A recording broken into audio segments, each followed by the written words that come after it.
प्यारे student, CBSE board इस बार नहीं चाहता है कि आप लोग पास हो पाए। जी हाँ, ऐसा मैं क्यों कह रहा हूँ। ये तीन जो बड़े अपडेट जो सीबीएसई बोर्ड के डायरेक्टर हैं डॉक्टर संयम भारद्वाज ने जो कर दिए हैं इस बार, उसकी वजह से आप लोगों का पास होना बेहद मुश्किल होने वाला है। चलिए जानते हैं आखिर तीन ऐसे इंपॉर्टेंट अपडेट कौन से हैं। सबसे पहले तो बोर्ड ने 10वीं के बच्चों को इस बार इतना परेशान किया, क्यों मैथ्स के पेपर में, पहला ही पेपर में ही इतना ज्यादा परेशान कर दिया था कि सेट 3 थोड़ा हार्ड था, सेक्शन ई भी बहुत हार्ड था और ए भी इस बार बहुत हार्ड। सबसे पहले तो 10वीं का बोर्ड का पेपर ही स्टूडेंट का इतना बेकार गया था जिससे स्टूडेंट काफी फ्रस्ट्रेट हो गए थे और उनका आने वाले पेपरों में जरा सा भी ध्यान नहीं लग रहा था।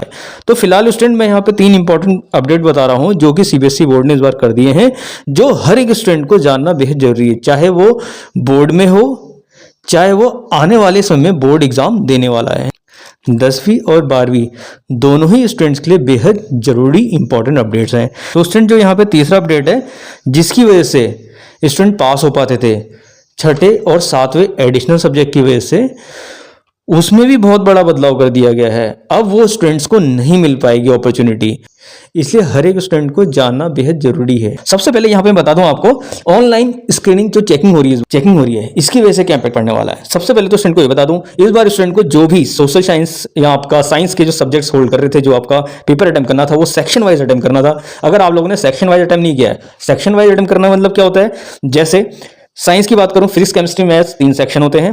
फिजिक्स का सेक्शन अगर आप अटेम्प्ट कर रहे हैं, अगर उसमें आपने केमिस्ट्री का क्वेश्चन को सॉल्व करके आंसर लिखा है, केमिस्ट्री का सॉल्यूशन लिख दिया है, तो वहां पे आपको मार्क्स नहीं मिलने वाले। क्यों? क्योंकि आपने सेक्शन वाइज अटेम्प्ट नहीं किया है। जबकि इससे पहले क्या होता था, अगर आपने फिजिक्स सेक्शन में क्वेश्चन नंबर डाल के केमिस्ट्री या बायो का लिख दिया तो आपको नंबर मिल जाते थे। तो इस बार सेक्शन वाइज अगर आपने राइटिंग नहीं की है, चाहे वो सोशल साइंस हो, सोशल एसएसटी क्या होता है, ज्योग्राफी, पॉलिटी हो गई, हिस्ट्री हो गई। हिस्ट्री में अगर आपने ज्योग्राफी का सॉल्यूशन लिख दिया कोई क्वेश्चन नंबर डाल के, तो आपको मार्क्स नहीं मिलेंगे। तो ये सबसे बड़ी जो आपका, अगर आपने इस तरह की मिस्टेक वहां पे की है तो आपको मार्क्स नहीं मिलने वाले। तो इसलिए अच्छे से पेपर करिए, आने वाले जो भी पेपर हैं, ठीक है।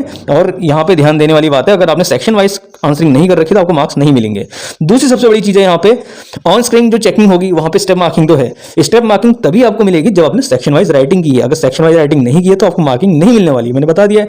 दूसरी चीज, वहां पे जो आपने लिखा हुआ है, ठीक है, सपोज 7 मार्क्स का क्वेश्चन है, स्टेप वाइज मार्किंग कैसे होगी, 7 मार्क्स का क्वेश्चन है, आपकी अगर फर्स्ट लाइन वहां पे सही है तभी आपको आने वाले स्टेप में 3 मार्क्स करके वहां पे अलॉट होंगे।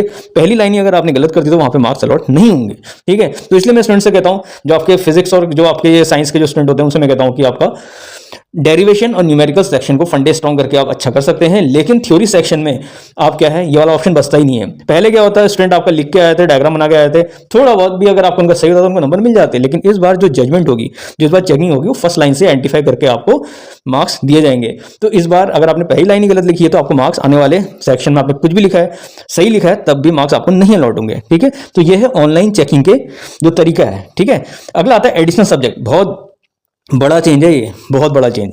क्यों? क्योंकि 2025 में 42 लाख से ज्यादा स्टूडेंट ने बोर्ड का एग्जाम दिया था। उसमें से 638 जो स्टूडेंट थे, 638 स्टूडेंट थे, वो गलत काम करते हुए पाए गए थे। गलत काम यानी मतलब कि जो कि इलीगल है, सपोज वो चीटिंग ले जा रहे हैं, फर्रे ले जा रहे हैं, ठीक है, या सपोज मोबाइल में आपका वहां पे ले जा रहे हैं, ठीक है, सॉल्यूशन देख ले रहे हैं, ठीक है, आपका बॉक्स के पीछे लिख के ले जा रहे हैं, ठीक है, बॉक्स के नीचे पर्चा बना के ले जा रहे हैं, या बगल वाले से चीटिंग कर ले रहे हैं। तो ये सब इलीगल एक्टिविटीज होती है। या सपोज आप क्या कहते हैं, आप वहां लिख रहे हैं, आप आंसर लिख रहे हैं, आपने पीछे वाले दोस्त से बोल रखा है कि वो देख रहे हैं, आप डायगोनली चेक कर रहे हैं, कहीं भी ताका झाकी कर रहे हैं, आपको इलीगल एक्टिविटी इन्वॉल्व पाया जाएगा, ठीक है। तो उसमें से 638 जो स्टूडेंट आपका मिले थे ऐसे पिछली बार, 338 आपका स्टूडेंट को एडिशनल सब्जेक्ट के बेसिस में, जिनका छठा या सातवां एडिशनल सब्जेक्ट होता है, ठीक है, चाहे वो 10वीं के हो चाहे आपका वो 12वीं के हो, उसके बेसिस में उनको पास कर दिया गया था। लेकिन इस बार ऐसा बिल्कुल नहीं होगा। अगर आप लोग किसी कारण से कोई पेपर देते हुए निकाल दिए गए हो, ठीक है, आपको डिवाइड कर दिया गया हो वहां पे एग्जामिनेशन हॉल से, तो आपको उस सब्जेक्ट में फेल हो माना जाएगा और आपको उसमें एडिशनल सब्जेक्ट के बेसिस में नंबर नहीं मिलेंगे। आपको दोबारा वहां पे कंपार्टमेंट देने आना होगा, ठीक है। तो पिछली बार तक तो जो स्टूडेंट थे उनको बेनिफिट मिल गया था, ठीक है। 638 में से आपका 338 स्टूडेंट्स को बेनिफिट मिल गया था, ठीक है, उनको क्या कहते हैं, आपका एडिशनल सब्जेक्ट की वजह से पास मान लिया गया था। लेकिन इस बार ऐसा नहीं होगा, चीटिंग बिल्कुल मत करना, ठीक है। एडिशनल सब्जेक्ट का बेनिफिट नहीं मिलने वाला। एडिशनल सब्जेक्ट का बेनिफिट उन्हीं बच्चों को मिलेगा जो लोग वहां पे ऑनेस्टली वहां पे गए हैं पेपर देने, ठीक है, और किसी कारण से वो क्या कहते हैं नंबर कम आ जाते हैं, ठीक है, और पास नहीं हो पाते उनको मिलेगा एडिशनल सब्जेक्ट का। लेकिन अगर आप लोगों ने चीटिंग फर्रे या बगल वाले की कॉपी खींच ली है जिसकी वजह से आप लोगों को एग्जामिनेशन हॉल से बाहर निकाल दिया गया है, ठीक है, तो इस तरह की एक्टिविटी करने में आपको इलीगल एक्टिविटी एक्ट के तहत क्या किया जाएगा, डिवाइड तो किया जाएगा, साथ में आपको उस सब्जेक्ट में फेल माना जाएगा और आपको कंपार्टमेंट देना जाएगा। और कंपार्टमेंट का पेपर इतना टफ आएगा, फिर से कह रहा हूं आपका, ठीक है, जब आप नॉर्मल बोर्ड में पास नहीं हो रहे तो कंपार्टमेंट क्या पास होंगे, ठीक है, इसलिए कहता हूं फंडे बहुत स्ट्रॉन्ग करिए, ठीक है। तो बाकी जो स्टूडेंट पर्सनल मेंटरशिप लेना चाहते हैं विकास सैटेलाइट 2.0 के साथ जुड़ सकते हैं। पर्सनल मेंटरशिप बेस्ट से बेस्ट सब्जेक्ट के जो कॉम्पिटेटिव एजुकेटर्स हैं जिनको बहुत ज़्यादा एक्सपीरियंस है, 18, 20 साल, 30 साल का एक्सपीरियंस है, उनसे आप लोग को बेस्ट से बेस्ट गाइडेंस हमें प्रोवाइड की जाएगी। तो आप लोग उसका बेनिफिट ले सकते हैं। पर्सनल मेंटरशिप में 1-on-1 मेंटरशिप मिलेगी यहाँ पे, तो उसका बेनिफिट लीजिए। उसका इंक्वायरी लिंक नीचे दिया गया है। अगर आप लोग के कोई डाउट्स हैं नीचे पूछ सकते हैं। कोई भी प्रॉब्लम, कोई भी आपको कोई भी डाउट हो वो आप पर्सनली नीचे वहाँ पे कमेंट सेक्शन में जाकर पूछ सकते हैं।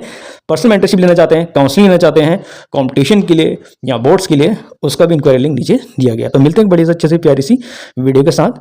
बेस्ट से बेस्ट गाइडेंस के लिए जुड़े रहिए विकास सैटेलाइट 2.0 के साथ। यहाँ पे मिलती है आपको बेस्ट से बेस्ट साइंस, मैथ्स, फिजिक्स की overall guidance, NEET as well as JEE के लिए। Thank you.